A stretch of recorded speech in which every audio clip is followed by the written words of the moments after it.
Hace unos momentos, el Instituto Nacional Electoral dio a conocer su conteo rápido. Tal ejercicio estadístico señala una tendencia del voto que no es favorable a mi candidatura, tendencia que además parece ser irreversible. Siempre he sido demócrata, firmemente comprometida con el respeto a la ley. Así lo he demostrado como ciudadana y a todo lo largo de mi vida política. Por ello, reconozco que las tendencias para la elección presidencial no me favorecen y que no hay información que sugiera que esto pudiera cambiar durante los cómputos distritales. Pues algo pasó en menos de 48 horas. Porque después de que Xóchitl Gálvez había dicho que reconocía el resultado de la elección, ahora, respaldada por el PAN, el PRI y el PRD, está decidida a impugnar la elección presidencial de México en las próximas horas. ¿Cómo es posible algo así? Permítanme explicarles un detalle. En su reciente comunicado a través de la famosa red social X, Xóchitl Gálvez dio algunas claves de la intención real de lo que pudiera ser esto: anular los resultados electorales, anular toda la elección de México. ¿Cómo? Bueno, es un camino evidente, utilizando causales de nulidad genérica. En un momento voy a explicar de qué se trata esto, pero esto es grave. Porque si se llega a demostrar esto, si es la intención de lo que se busca en el escrito, la nulidad genérica, pues significaría una intervención judicial sobre la voluntad expresada por más de 59 millones de mexicanos. Es un movimiento que apuntaría a un conflicto muy grande en nuestra democracia. ¿Estamos frente a un intento de un golpe judicial contra la voluntad de los electores? ¿Qué consecuencias va a tener una anulación electoral en la estabilidad del país? ¿Quiénes son los verdaderos beneficiarios de una impugnación de este calibre? ¿Podría esto incluso desencadenar una crisis política sin precedentes, Alba? Así es. Pero antes de eso tenemos un video. Sí. La candidata opositora a la presidencia de México, Xóchitl Gálvez, anunció el lunes que presentará impugnaciones contra los comicios que perdió el domingo ante la oficialista de izquierda Claudia Sheinbaum. En un extenso mensaje en la red social X, Gálvez afirmó que se enfrentó a una competencia desigual contra todo el aparato del Estado dedicado a favorecer a su candidata. Agregó que presentará las impugnaciones que lo prueban. No obstante, Gálvez reiteró que reconoce su derrota y confía en el recuento de las autoridades electorales. Con un recuento del 90% de los votos, según la plataforma del Instituto Nacional Electoral, Sheinbaum, de 61 años, tenía 59% de los sufragios, 30 puntos por encima de Gálvez, segunda en la elección. Toda inconformidad en los comicios debe ser dirimida ante entes electorales, siendo el Tribunal Federal especializado en la materia la última instancia que califica la validez de las elecciones. Gálvez no detalló, sin embargo, si estas impugnaciones de la oposición se centrarán en la elección presidencial o si se extenderán al voto para el Congreso bicameral y puestos locales, en los que también arrasó el oficialista Morena y sus aliados. Bueno, pero ahora vamos a analizar a fondo su texto que compartió la señora Gálvez para no perdernos los detalles de lo que más o menos ella ahí nos dejó saber. Dice que va a impugnar los resultados, pero empecemos con su declaración por partes. Dice: quiero empezar este mensaje con un gracias a todos y todas los mexicanos que se atrevieron a soñar y se unieron a este gran movimiento. Fui una candidata elegida por los ciudadanos y mujeres y hombres de bien. A donde ustedes, ciudadanos libres, decidan ir, iremos. Sé que hay mucho desconcierto y muchas dudas. He leído cada uno de sus comentarios. Reconocí ayer mi derrota porque soy una demócrata y creo en las instituciones. Confío en el conteo rápido del INE, que es un ejercicio estadístico elaborado por los mejores científicos de datos del país. Sé que los resultados nos causan sorpresa y por ello debemos analizar lo que sucedió. Todos sabíamos que nos enfrentábamos a una competencia desigual contra todo el aparato del Estado dedicado a favorecer a su candidata. Todos nos dimos cuenta de cómo el crimen organizado se hizo presente, amenazando, incluso asesinando decenas de aspirantes y candidatos. Esto no termina aquí. Sí presentaremos las impugnaciones como prueban esto que les digo y que todos sabemos. Y lo haremos porque no podemos permitir que tengamos otra elección igual a esta. Hoy más que nunca debemos defender nuestra democracia y nuestra república. Los contrapesos y la división de poderes siguen en riesgo. Este debe ser un gran momento de unidad para quienes creemos en la vida, la verdad y la libertad. Buscarán dividirnos y desalentarnos, pero no podemos darnos el lujo de claudicar. Sigamos nuestra lucha por ti, por tu familia y por México. Somos la resistencia y debemos hacer lo que nos toca, defender México del autoritarismo y el mal gobierno. ¡Viva México! Con eso cierra la señora. Atentamente, PRI, PAN y PRD. La ola roja. La ola rosa. Bueno, hay ciertas claves aquí en el texto de Gálvez. Primero, vamos a hablar de cómo se puede legalmente revertir una elección presidencial en México. Una demanda, digámoslo de otra forma, cualquier pretensión judicial busca, por supuesto, una sentencia judicial. ¿Cuál es la sentencia que buscaría Gálvez? ¿Cuál es el resultado final de su pretensión judicial? Hay dos escenarios. Por decirlo de una manera clara, causales de nulidad específica y causales de nulidad genérica. Déjenme explicarles esto de manera muy clarita, muy sencilla, para ver cuáles son los dos caminos que tenía Gálvez. El primero, descartado totalmente, y cómo horas después reacciona en el plan B. Vamos a empezar con las causales de nulidad específicas de una elección. Si tú quieres tirar una elección, puedes optar por este tipo de causales que se refiere concretamente a determinadas casillas electorales. Según el artículo 41 de la propia Constitución mexicana y la Ley General del Sistema de Medios de Impugnación en materia electoral, algunas de las causales específicas incluyen, miren, desempolvé, por cierto, algunas de las presentaciones que usaba en algún momento di la materia de Derecho Electoral en la Universidad de Jalapa, en Veracruz, y me encantaba usar, por cierto, estas presentaciones del propio órgano electoral. Ahí tienen ustedes algunas de las causales de nulidad para la elección presidencial de los Estados Unidos. Son muy claras, ¿no? Pero fíjense cómo Xóchitl Gálvez no cabe en ninguna de estas. Tiene el camino cerrado. Por ejemplo, acreditar que por lo menos en el 25% de las casillas instaladas en el territorio nacional hubo alguna causal de nulidad prevista en el artículo 75, que no se hayan instalado el 25% más de las casillas en el país, lo cual no ocurrió. Que el candidato ganador de la elección sea inelegible, lo que tampoco ocurrió.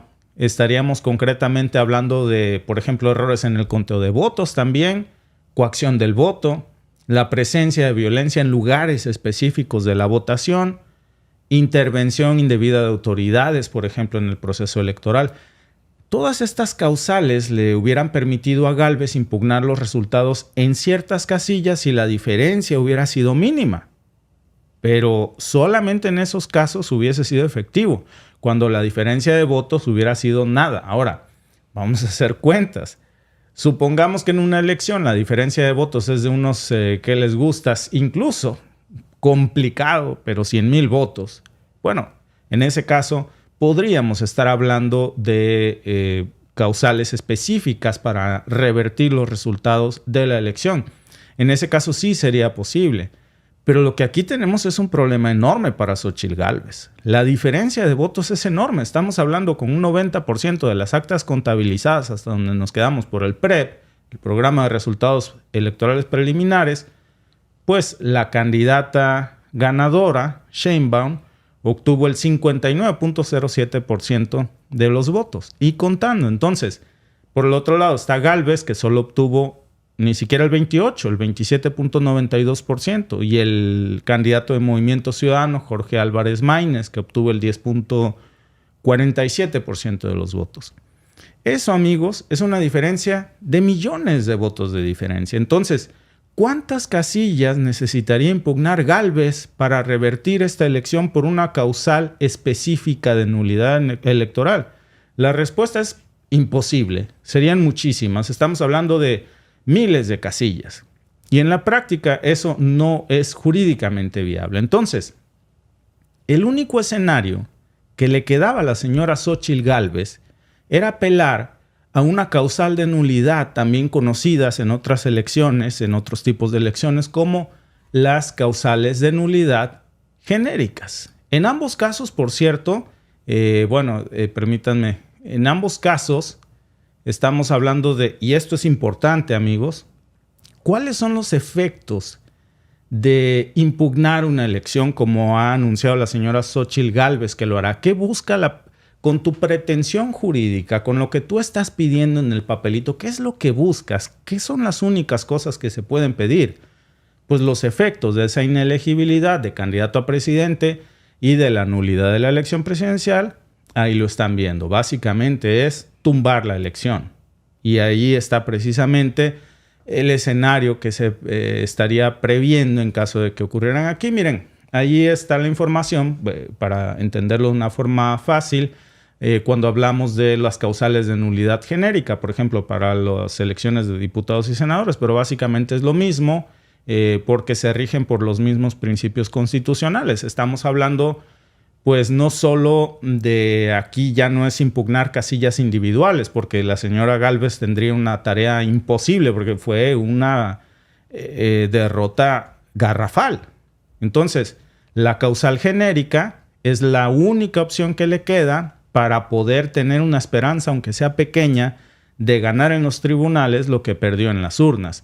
¿Cuándo se actualiza este tipo de causales? Cuando hay afectación al orden, a la seguridad pública, en todo el proceso electoral, porque eso comprometería uno de los principios constitucionales que debe de tener toda elección en México, que es la libertad y la autenticidad del voto, pero a una escala evidentemente, Alba, pues muy amplia.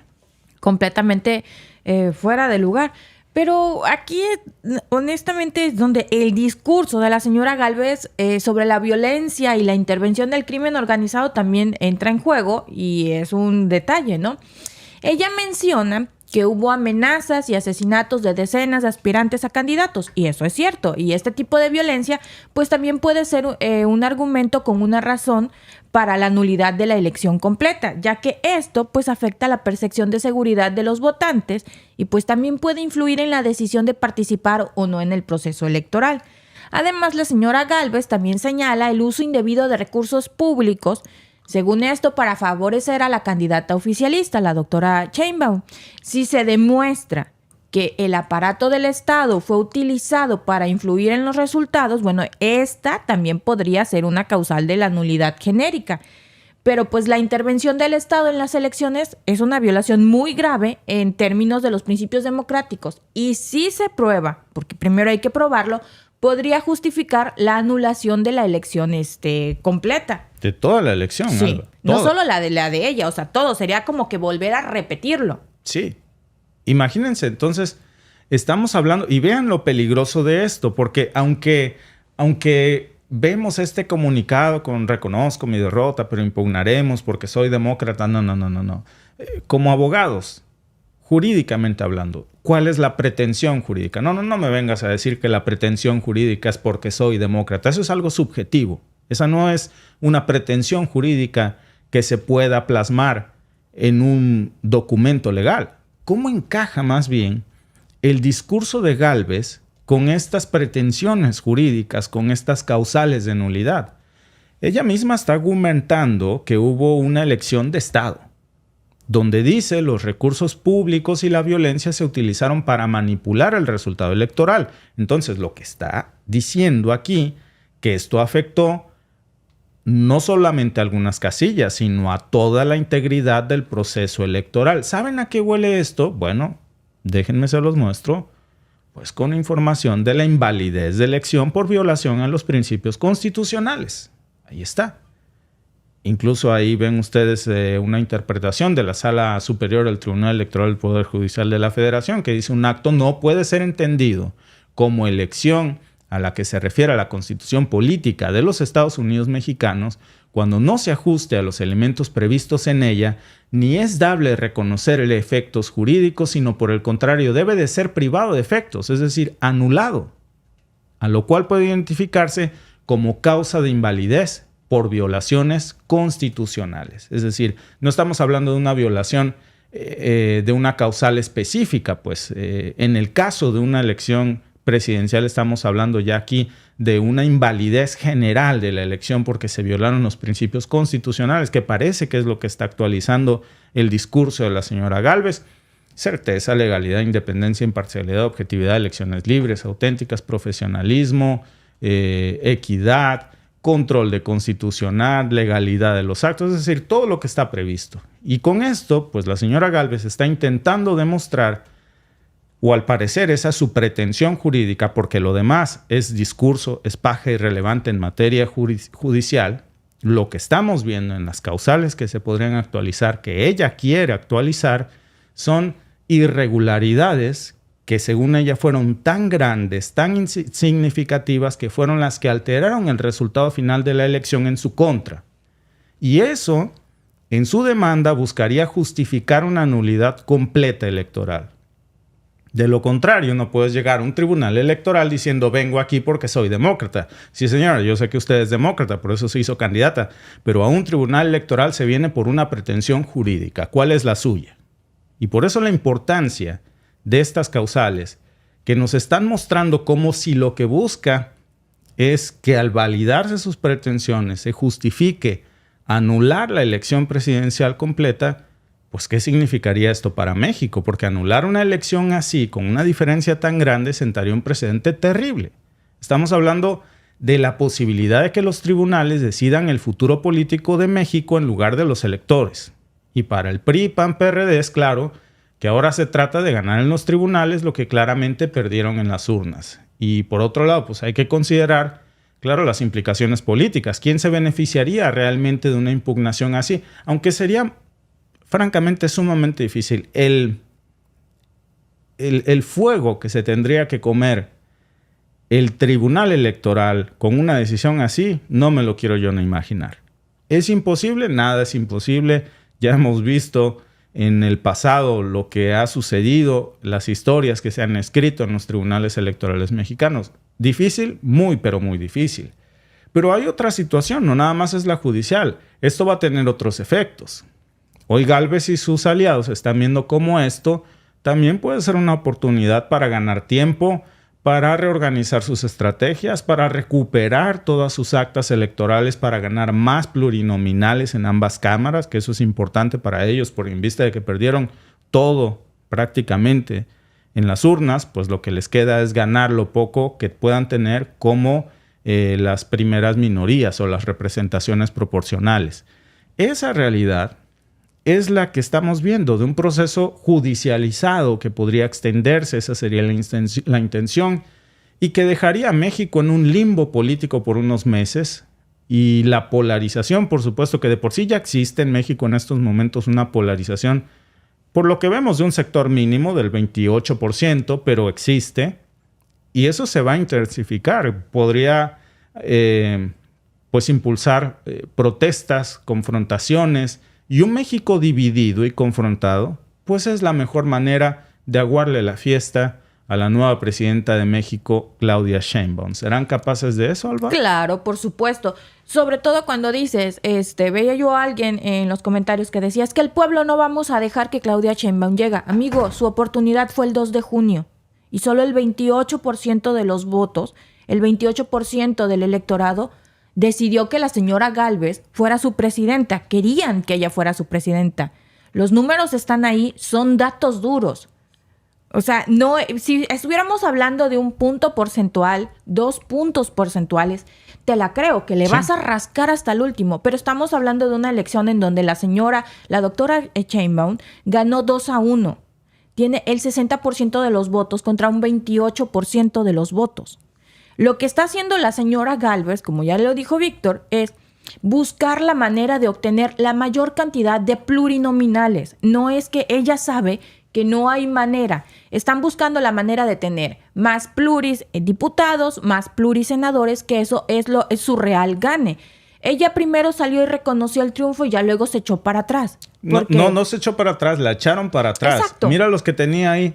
Sí. Alito, a Marco Cortés.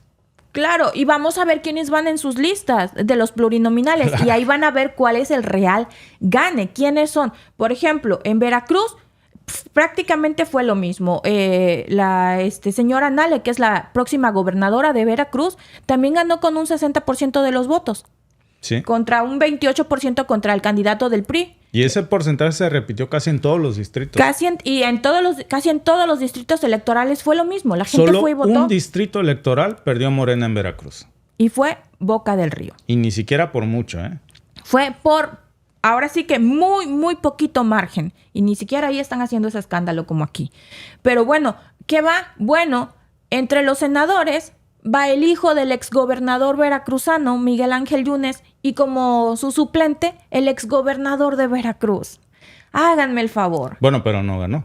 No ganó, pero va como pluri. Bueno, claro, o sea, va como queda, segunda. Al final queda. Primera minoría. Primera minoría. O sea, queda. Van a ser senadores. Pregunten en Veracruz qué hizo el señor en los 2 años que estuvo de gobernador.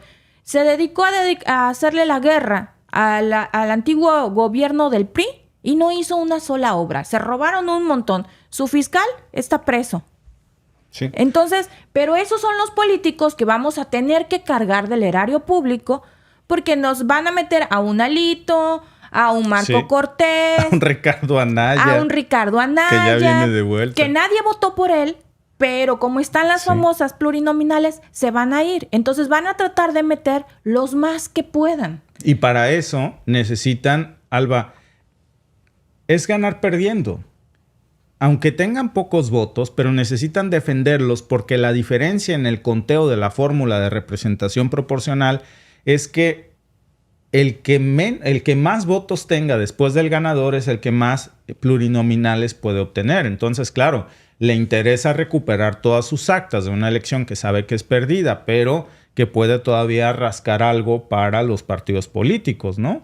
PRI, PAN, PRD. Y es que también, ojo, porque recuerden que los cargos de representación proporcional no son de coalición. Ahí cada partido va a navaja libre. Exacto. Entonces, ahí les va a salir la verdadera cara al PRI, claro, al PAN, al PRD. Ahí no hay coalición. Ahí no hay coalición. No se extrañen que en unos días salgan. Se van a impugnar entre ellos. Se van a impugnar entre ellos. Van a salir más como cuando le salió al Marco Cortés cómo se estaban repartiendo el pastel. Les van a salir esas fotitos. Les van a salir que por ahí se coló que alguno tenía una novia y la esposa no sabía, que alguno tenía un negocito que nadie más sabía, porque se van a dar con todo obviamente, por tener un cargo, un hueso, un cargo público. Ese es el real gane. Y en nuestra encuesta del día aquí por YouTube dice, ¿cuál es el verdadero propósito de Gálvez al anular la elección completa, sentar un precedente legal o deslegitimar a Claudia Sheinbaum? ¿Ustedes qué creen, amigos? A ver, voten. Así es muy importante su opinión porque, Alba, con esto, digo, en derecho esto se le llama una demanda, una denuncia, pero en derecho se le llama pretensión jurídica. ¿Qué buscas? ¿Qué es lo que pides? Porque a un tribunal vas a pedir algo. Vengo a pedir democracia y sentar un precedente. No. ¿Qué pide? Jurídicamente hablando, ¿cuál es su pretensión? ¿Quiere anular la elección? ¿Viene a qué? Evidentemente no vas a ir a refrendar un triunfo cuando dices que vas a anular. Es decir, Alba, el discurso se vende de una forma muy diferente, pero la realidad jurídica es otra. Claro. Y yo tengo que decir algo, y sé que no les va a caer muy bien a los Marea Rosa, pero tengo que recordarles algo. Hace años el PAN ya tuvo una candidata mujer. Fue la señora Josefina Vázquez Mota y se comportó como toda una dama. Cuando no le favorecieron los resultados, la señora salió. La señora en campaña no anduvo haciendo el ridículo. No le favorecieron en nada los resultados. Si ustedes quieren, quedó muy mal parada la señora, pero se comportó como eso, como una dama. Representó muy bien el papel de una mujer en la política. Y la señora Gálvez, híjole, señora la están utilizando bien feo y deja muy mal parada a la mujer dentro de la política. No, Alba, y ahora, a ver, Alito va a buscar culpables, Marco Cortés va a buscar culpables, y no va a decir que entre los culpables está una falta de credibilidad de su partido, que se han alejado de sus principios y sus valores fundamentales. No, lo que va a decir es que la culpable es la señora Xóchitl Gálvez, que fue una mala candidata, Claro. que no reflejó la intención del voto que realmente tenía. Una vez que se caiga esto y empiecen a buscar culpables, van a sacrificar a alguien. Claro, y ese y va alguien a ser la señora primera. Xóchitl Claro, Gálvez. que va a ser la primera y Sí. va a ser la que dio la cara. Por supuesto. Bueno, aquí tienes a un admirador tuyo, entonces gracias por tu super chat. Desde hace rato está comentando que te ama, que eres un sol de mujer brillando. Estoy de acuerdo contigo. Claro que eres un sol de mujer brillando. De Muchas acuerdísimo, de gracias, acuerdísimo. muchas gracias. A veces quemo, ¿verdad? A veces que... Bueno, pues sí, qué bueno.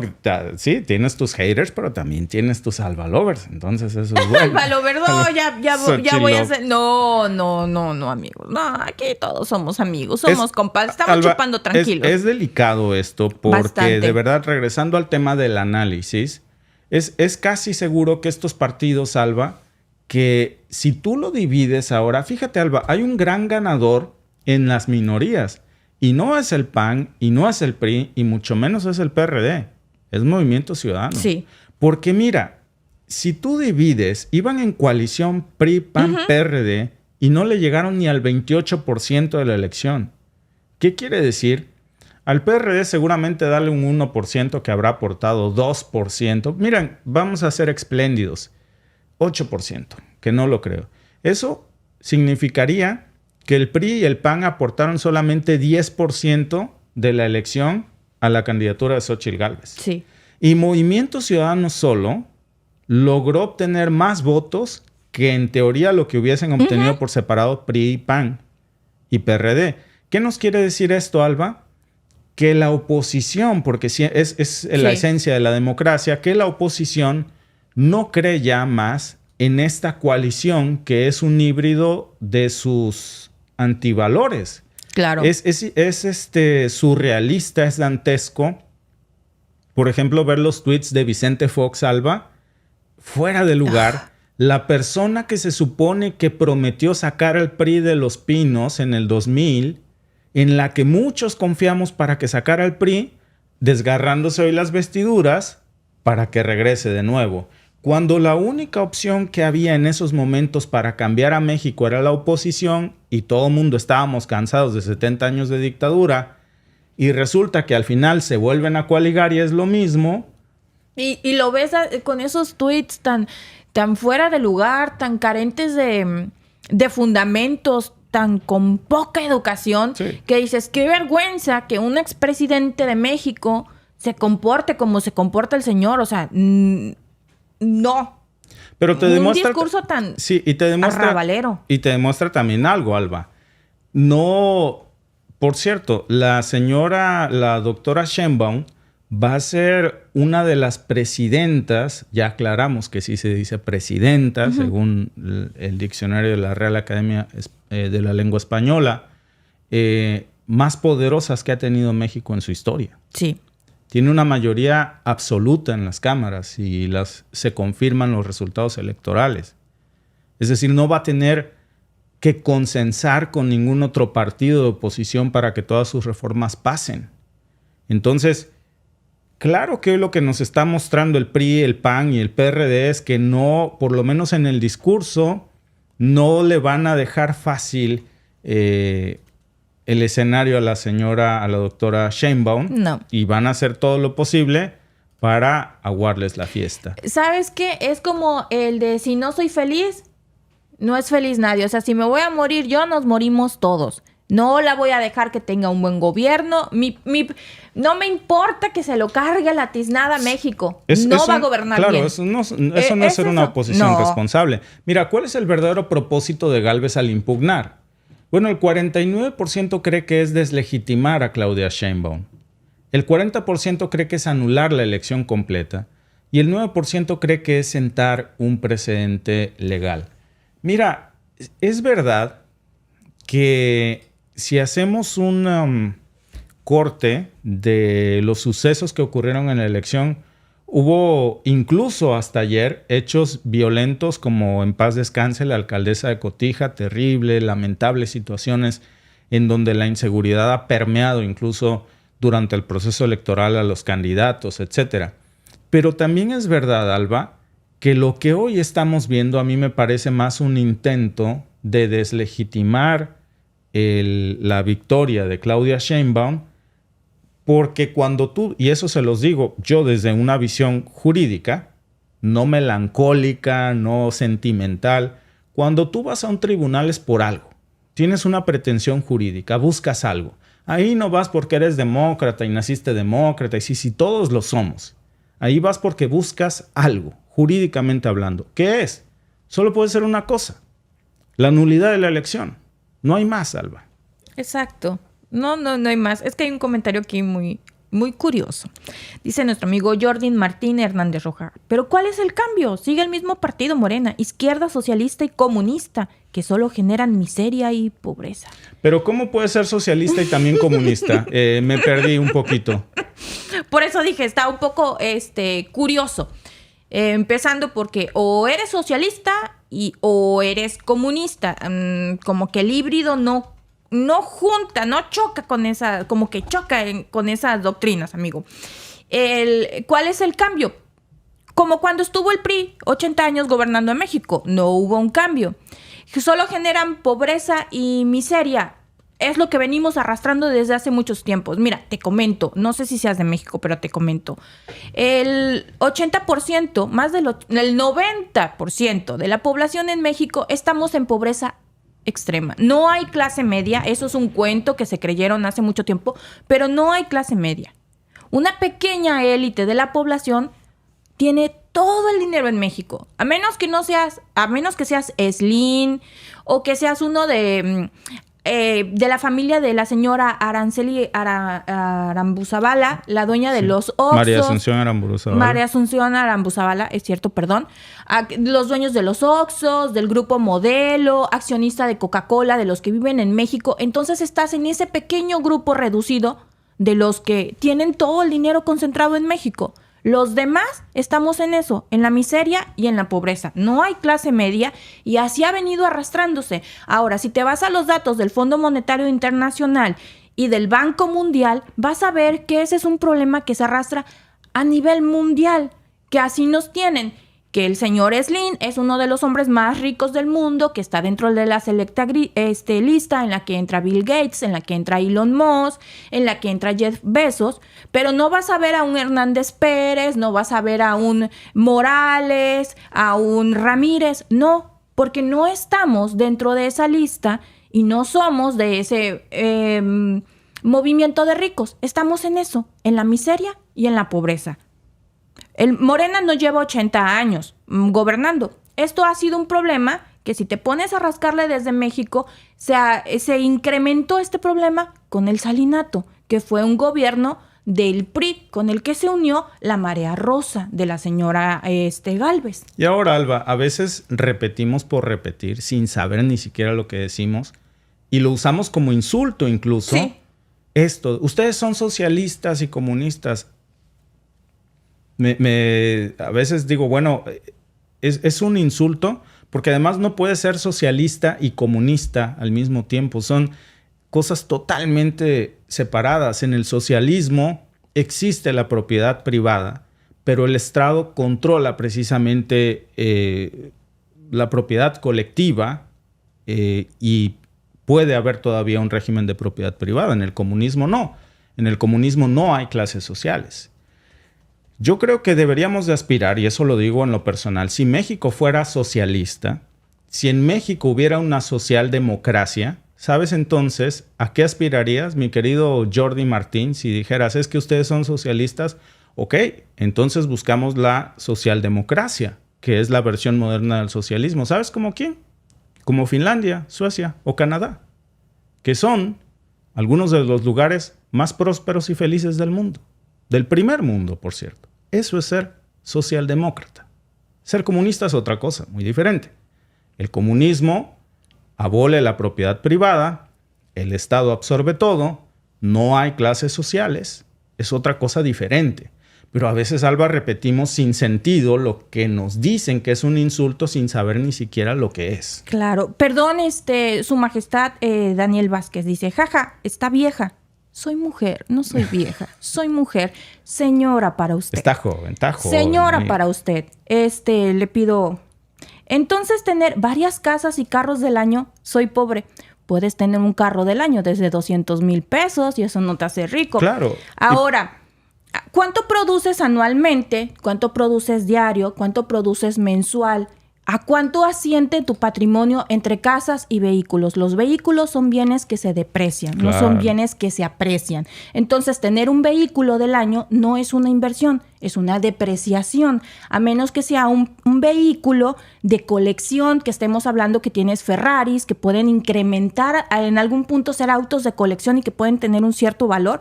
Si no, puedes tener 20 carros del año que todos se deprecian, entonces no es una buena inversión. Tener casas puede ser una buena inversión siempre y cuando estas casas estén en una zona con alta plusvalía que tenga y que te generen bastantes intereses. Si no, amigo, volvemos a lo mismo. Claro. Y aún así, aunque esto fuera, Alba, a menos que seas Bill Gates, mi querido amigo, o Carlos Slim, como decía Alba, todos estamos en la misma cubeta. Somos pobres. Esa es una realidad. Nos venden esta ilusión de que somos clase media o ricos. O ricos. Y no lo somos. No lo somos. A menos que seas Bill Gates, Elon Musk, Jeff Bezos, Carlos Slim. No nos engañemos, amigos. Si nosotros abogamos por un capitalismo, por esta versión de capitalismo, no el capitalismo que está escrito en los libros, esta versión post-COVID, post-pandemia, en donde el 1% de la población mundial absorbe el 80% de la riqueza del mundo y queremos eso y no somos parte de ese 1%, ya lo he dicho y lo vuelvo a repetir, entonces somos parte de esa estadística del célebre dicho mexicano que dice que el que por su gusto es buey, hasta la yunta lame.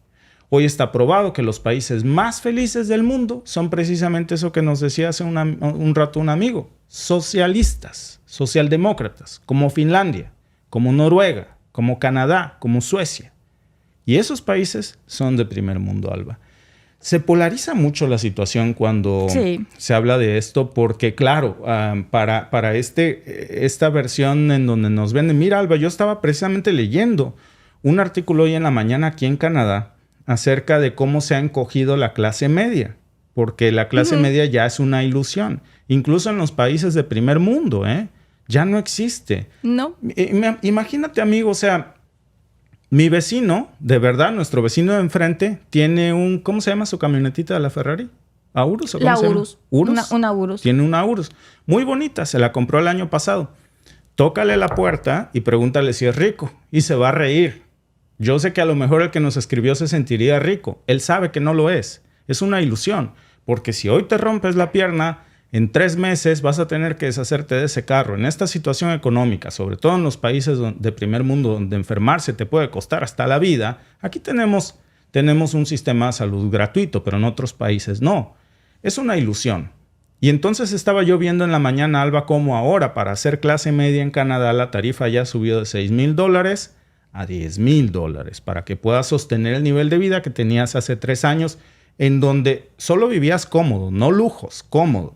Entonces, si lo traducimos realmente, ¿cuántos podemos decir, oye, yo sí entro en eso de los 100,000 pesos mexicanos o $6,000? Es muy difícil entrar ahí, amigos. No podemos decir, y si hoy estamos, pues qué bueno, qué bendición. Pero eso tampoco nos da derecho a bajar a los demás o a criticar a otros por su manera de pensar o por sus elecciones. Dice Cristian Rivas, bueno, gente, no los veo dando sus aportes, el conocimiento se debe premiar y estimular, así es, amigo, muchas gracias. Gracias. Y bueno, pues gracias, por cierto, a todos los que están por aquí conectados, gracias a nuestro amigo 1111, Mr. Palomino. Rico es el que nada debe, el que no tiene deudas. Que por cierto, el otro día nos escribió un amigo de Oaxaca y decía, entonces quiere decir que en mi pueblo soy rico porque... Mi casa es mía, mi casita es mía y no la debo. Y tampoco tengo carros y no los debo. Y tengo mi huerto y ahí tengo mi comida. Exactamente. Pero tenemos tan mal dibujado porque nos lo han hecho creer porque conviene, ¿no? Realmente la estratificación económica y porque a veces tengo un poquito más de poder adquisitivo que mi vecino, entonces yo ya me siento rico y me siento con el poder de sobajar y me siento con el poder de insultar, y entonces lo que estamos viendo es un clasismo que no hay razón de tener en México, un clasismo que no existe, pero como yo tengo un sueldo mayor que tú, o porque yo tengo una casita que estoy pagando, o un carro del año, entonces tú no sabes con quién te metes, tú no sabes con quién te metes. Y nos estamos metiendo con los mismos cangrejos que estamos en la misma cubeta. Todos. El hecho de que traigamos un vaso del Starbucks y unas llaves de un carro no nos hace otra clase social diferente de ese 1% de la población que acapara el 80% de la riqueza mundial, amigos. Gracias por vernos. Si te ha gustado este clip, síguenos en vivo para ver nuestro programa completo de lunes a viernes en nuestros canales de YouTube y Facebook. Suscríbete, comparte con tus amigos y déjanos tus comentarios. Te esperamos en vivo.